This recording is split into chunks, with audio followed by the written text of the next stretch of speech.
Hey everybody, hey, welcome to the channel, Old Man Life Thoughts and Opinions, where those two things really don't matter in the great scheme of things, but I'm going to share them with you anyway. Why? Because I like you. Hey, what we're going to talk about today, and what I want to share with you is about the Winchester Safe. And as you see, I got two of them. This one here began giving me a little bit of a problem with the control pad. That's specifically what we're going to talk about. The problem I had with this, I was gone on a hunting trip, and my wife called me and said there was something in my safe beeping. And I was thinking, I was like, well, I don't have anything in the safe that should be beeping. And then I was like, well, it's probably the battery dead on the control pad. Well, anyway, when I got home, it definitely was beeping every few seconds, about every 30 seconds, it would give a resonant beep. And so I was like, okay, well, it's got to be the battery. So I had some 9-volt batteries, Duracells, and went and grabbed one, put one in the pad. And because the pad was dead when I tried to open it, put a new battery in there, and it opened up. Tried it a couple more times, and on about the third try, the keypad went dead again. For the most part, there was only a couple keys that would work, and couldn't get in the safe. But fortunately, I got a key for this safe as well, because it's dual opening and closing, locking for the combo pad, and then I got a key behind it. But anyway, and then it started beeping again, and then you couldn't open it with the keypad. Then I started reading online to all the forums, and they said, and Winchester, actually Winchester Safe website, and they said that you need to have a brand new battery, with the expiration date. I think it was at least 2 years away or something. It had to be either Duracell or the Energizer Max. And so I went and I said, well, you know what? Those batteries have been in the drawer for a little while. Don't know for how long. So I went out and bought another pack of 9-volt batteries, the Energizer Max. Came back, put a battery in the keypad, and same situation. It worked a couple times, and then on about the third or fourth time, the keypad, some of the numbers would work, some of them wouldn't, and then it started continually beeping every 30 seconds or something of that nature. And then the only way I could access the safe was through the key. So I was like, so then I contacted Winchester, and it's only through email. But I will say this about contacting Winchester: they were very quick on their response. I don't know how long it took them, but it was in the same day. I mean, I emailed them, I got an email back the same day, and they said, hey, you got to have an Energizer Max, or a Duracell. And with this minimum expiration date, they give you the minimum expiration date. And they said, when you put the battery in, or actually when you take the old battery out, hold the 0 on the keypad for 20 seconds. Then release it, put your new battery in, and let it sit for 10 minutes before you put any kind of code in or mess with the keypad whatsoever. The first time I did it, I didn't see the 10-minute part. And I didn't do it, and the same thing happened again. Some of the functions wouldn't work, and then it was beeping every so often. Then I went and read the instructions again on the email, and I said, oh, I got to wait 10 minutes. So I started the process over, and it worked. It worked for, I don't know, a few weeks actually. But now it has stopped working again. And the other day, it started beeping, just randomly started beeping. I know the battery's good because it met the expiration date. And it's a brand new pack, and it just started beeping again. Now, I took the battery out to get rid of the annoying beep, contacted Winchester, and they sent me a new unit right here. So that's what we're going to do today is I'm going to replace this unit on the door. The instructions are very clear. It seems like a very simple process. So that's what we're going to go through and do today, and thought I'd share that with you in case you're having any problems with your Winchester Safe. This could be the problem. But when I contacted, I was told, hey, I followed all your instructions. It still didn't work. And they sent a form that you got to fill out, which was very simple. It was just your name, when you bought the safe, the serial number, the key number, and and you had to send them a receipt. Now I know a lot of people are like, well, damn, I don't keep receipts. I don't keep receipts either. And then I bought this safe like a year ago. Well, anyway, they give you a link to where you can contact, because I bought them from Tractor Supply, to where you can contact Tractor Supply, and the gentleman on there, they answered the phone quickly. He wasn't on hold, told him what was going on, and immediately I got the receipts that I needed for the process. Sent Winchester that, Within the same day, they answered back and they said this was in the mail, and it was about 3 or 4 days it took to get here, so they were very quick and all that. So anyway, without further ado, let's go ahead and replace this. The instructions come with it, very clear. Seems like a very simple process. So we're going to replace this motherboard as well, this little small motherboard, and the keypad on the outside. So we first need to open up the safe, and see, now I put the battery back in this morning, and it's functioned flawlessly so far. But anyway, I said, you know what? I just don't want to deal with this anymore. So obviously you're going to have to empty out your door. So let me see if I can get a flashlight here.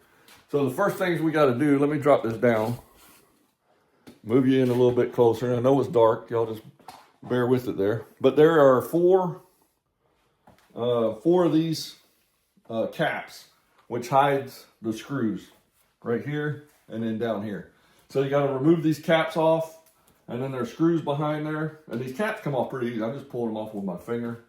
And if not, you know, you can have a little flathead screwdriver for it. And that's the only tools you need, is that flathead maybe, if you can't get these caps off, and a Phillips screwdriver to undo these bolts. Now see, this cap here I can't get off, so I'm just going to use that screwdriver to take it off, and there we go. Put those up there so I don't lose them. And then this one will come off as well. So we got that one off. But down there at the bottom, that bottom piece just sits in a lip on there. So I should be able to take these 4 screws out, and then this panel just slides off. Now, let me see how well, or how, all right, so they're not very tight in there. I think it's just to hold it on, and that's all so I don't think that's taken all the way out. So it's just keeping that panel secure on the door there. Yeah, that's it right there. And then just loosen this one up. That should be it. Sounds like that's it. And I'm not taking them all the way out, but if you do, I don't think it'll be a problem either. I think that does the trick right now. Yep. So I got those loosened up, and then just pull this panel, and we put the screwdriver down right there. And then you just pull it up a little bit, and then it comes out. And you can set that panel to the side. And then so what we got in here is, let me see if I can move you a little bit closer. We'll put you down here. And I've never done this, so we are doing it right now on the fly. So we got to replace this circuit board, and then the front. And in order to do that, we got to push these little. There's 2 little clips here. And what happens is this little arm hits this actuator to unlock this. But anyway, so it looks on here, we have two connections. We got this main one, then we got this little white one, and this one goes to this operates the actuator. This one right here operates the actuator. Let me see if I can turn on another light here, so we can get a little bit better light. How's that? Can y'all see with that there? Maybe. Yeah. So that's a little bit better. So we're supposed to, actually I'm going to do this here. I'm going to take this off, and in order to take this off, there's just a little tab underneath. You push, and then you twist this counterclockwise, then it comes off. And I'm just going to take this battery out of here, set that up there. We're going to let that hang down, and then we'll have to take, I don't know if we'll have to take that off or not, but we'll see. But anyway, so you take these tabs and you push that tab down, push that tab up, and it unlocks it. And then you should be able to pull this out. It looks like we're gonna have to remove these 2 screws in order to slide this through. And then this one here is a little tab on top. You're probably gonna have to use a screwdriver.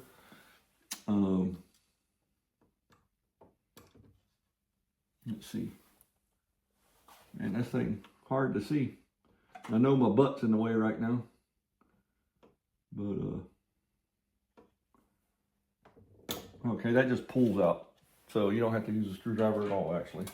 So you just disconnect that, This has got 4 screws. You just take those 4 screws out. This comes off. We'll do that really quick here. And then hold on to those 4 screws and you put the new panel in there.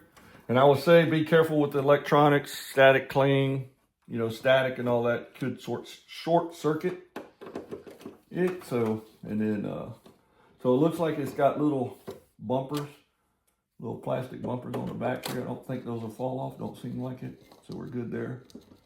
And then, so this is the old circuit board right here. You can see that's green. We'll put that up there. The new one, so they send one out and it's yellow. And then we're just gonna put those screws back in right there.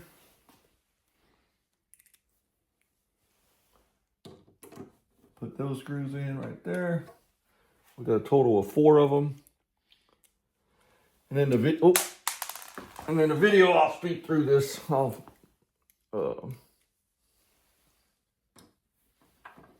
fasten it up. But there we go there. And the last screw for this one is right there. We'll plug that in. That connection, that snaps in. We'll remove these 2 screws right here on this plate in order so we can get that wire out to the front. And these screws aren't overly tightened. So it's not a big issue getting that out.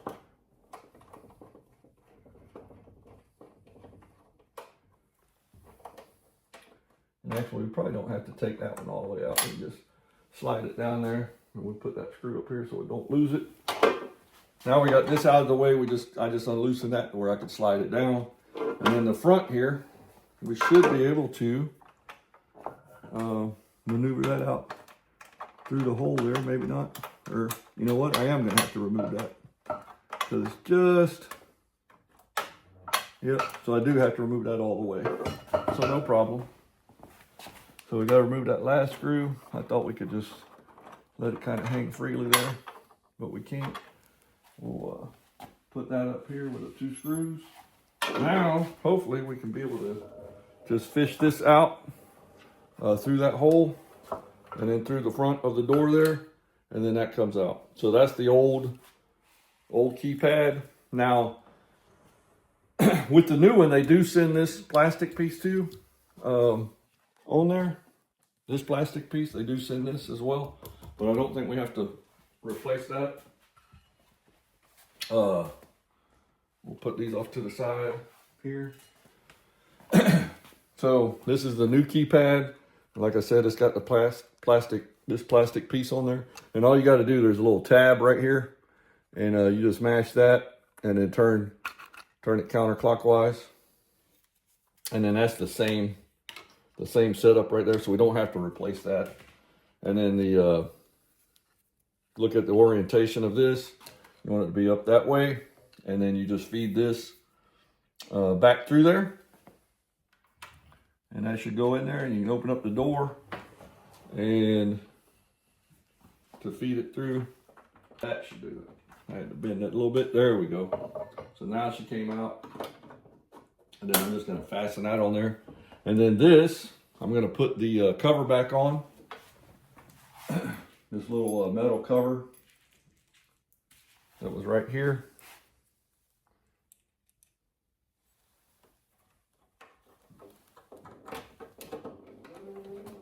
Easy peasy.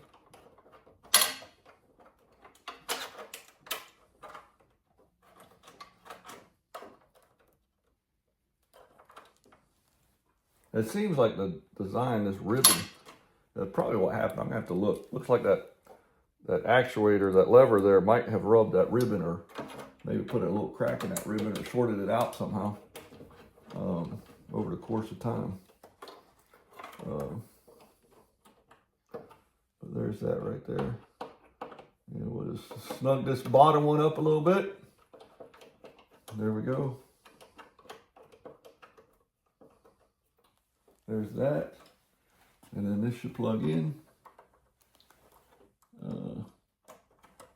Like that. You snap your snaps in, and then that's all together right there. And then you just reverse the process of putting all the panel back on, which is very straightforward, I think. You just slide that panel back in, put your 4 screws in, and tighten it up, put you a new battery in there, and it should be working. But we're going to go ahead and try out the battery, because it says it's instructions, and make sure that she's working, and we'll change the code according to the instructions. So we get that battery in there, we get this put back on. There we go. Well, that was the wrong code. There we go. So, open. Interesting. It's locked up. Try that code again. And it opens. It looks like we're in business. So that was it right there. I don't think you need to see me reinstall the panel on here, but you just put the panel in that lip down there, tighten up your 4 screws, and then you're in business, and then it gives you the instructions on how to change your code to your own personal code. All right, so if y'all having problems, I hope this video helped. It's a very easy process. That was what I did. I never did it before, and it took that long, and you should be able to do it no problem. And hopefully it works. I'll have a follow-up video, or I'll leave a comment pinned after a few months of giving this a try and see if we run into any other issues. But anyway, if you're in for a safe, I think this one is probably a decent one for you. All right, y'all take care and God bless.